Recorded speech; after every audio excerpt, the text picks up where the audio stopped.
Assalamualaikum warahmatullahi wabarakatuh. Perkenalkan, nama saya Nurul Audatul Jannah dengan NIM 2514320010. Saya dari program studi D4 Keperawatan Anestesiologi Politeknik Kesehatan Megareski.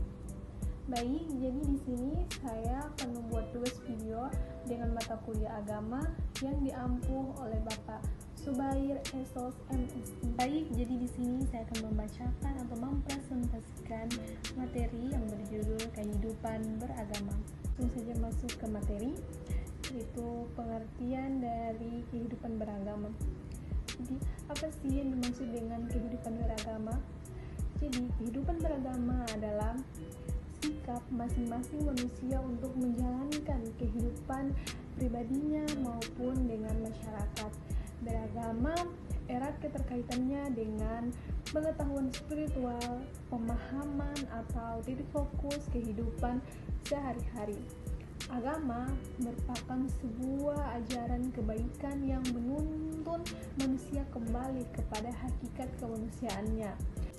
Beragama artinya kita berupaya belajar untuk mengamalkan kehidupan agama agar terjalin hubungan yang indah dan harmonis antara sesama, alam, semesta maupun dengan Tuhan.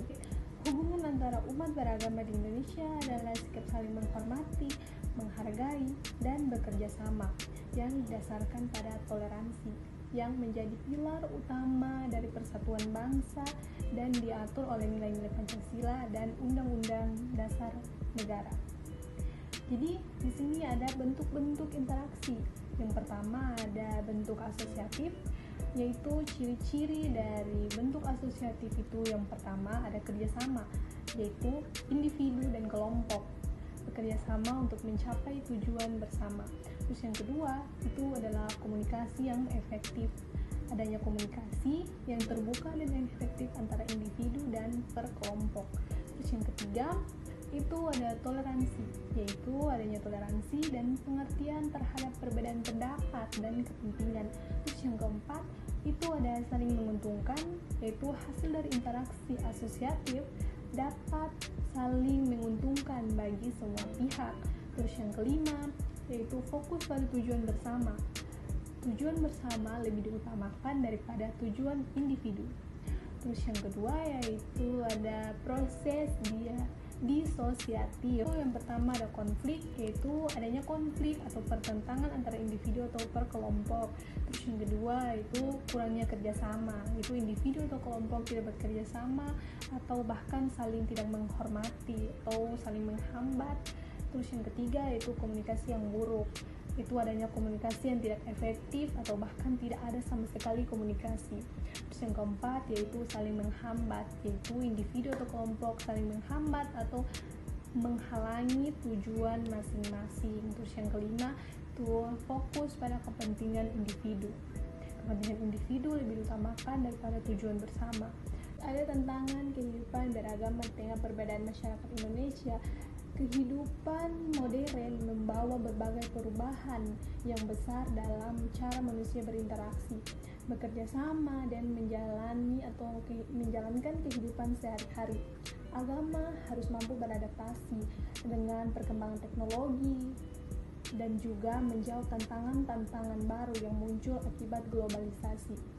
Itu di sini saya ada contoh beberapa yang dapat mempengaruhi kehidupan di era modern. Yang pertama itu teknologi dan globalisasi. Terus yang kedua itu perubahan sosial dan nilai-nilai baru. Terus yang ketiga ada isu dan teknologi. Baik, toleransi dan kerukunan antara umat beragama di masyarakat itu yaitu toleransi antara umat beragama merupakan hal yang paling penting untuk dimiliki setiap orang. Jika setiap orang memiliki sikap toleransi, maka ini akan meminimalisir terjadinya konflik antara umat beragama, dan kehidupan antara umat beragama pun akan terjalin dengan tentram dan damai. Baik, jadi di sini bagaimana cara kita untuk menumbuhkan rasa toleransi itu? Yang pertama itu tidak membicarakan keburukan orang lain. Terus yang kedua, tidak mengganggu orang lain saat beribadah. Terus yang ketiga, tidak memaksakan kehendak pada orang lain. Yang keempat, menerima orang lain yang berbeda fisik, agama, dan ras. Terus yang kelima, berbicara dengan sopan dan santun. Terus yang keenam, menghargai privasi orang lain. Baik, jadi sampai di sini apa yang bisa saya bahas. Cukup sekian dari saya. Mohon maaf jika ada kesalahan. Wabillahi taufiq wal hidayah. Wassalamualaikum warahmatullahi wabarakatuh.